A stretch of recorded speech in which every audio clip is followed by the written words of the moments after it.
Selon la définition de Larousse, la douleur est une sensation pénible. Si c'est une douleur physique, et une douleur morale, c'est un sentiment pénible. Dans le fond, la douleur, c'est une souffrance.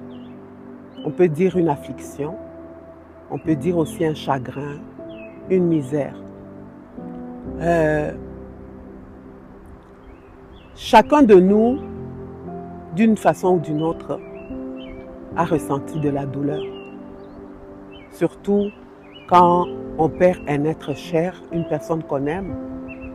Tu as perdu peut-être ton père, tu as perdu ta mère,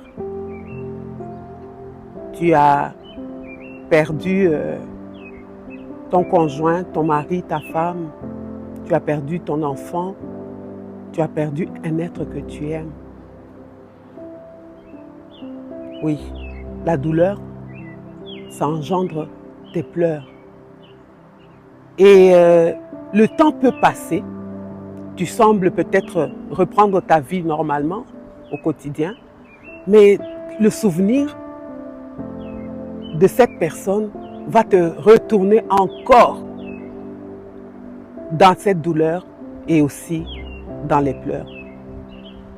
Ce matin, tu as pleuré. Toute la journée, tu as passé à pleurer. Toute la nuit, tu la passes à pleurer.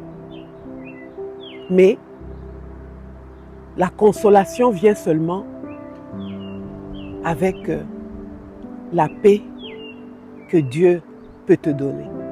Parce que dans sa parole, il dit dans Matthieu 5,4, « Heureux les affligés, car ils seront consolés. » Donc Dieu te console parce que la Bible nous dit, l'Éternel est un refuge, un appui, un secours qui ne manque jamais dans la détresse. Donc quand tu as mal, tu dois recourir à Dieu par la prière, dans la louange, l'adoration. Parce que dans la présence de Dieu, il y a d'abondantes joies. Oui, c'est vrai, nous avons toujours l'intention et ce désir de garder les personnes qu'on aime. Mais Dieu peut en décider autrement, il reprend sa personne, parce que c'est lui qui l'a créé. Nous n'avons pas le contrôle dessus. Mais ce que je peux te dire aujourd'hui, c'est que si tu aimes une personne autant, tu aimes l'être cher, tu devrais lui apporter Christ, lui apporter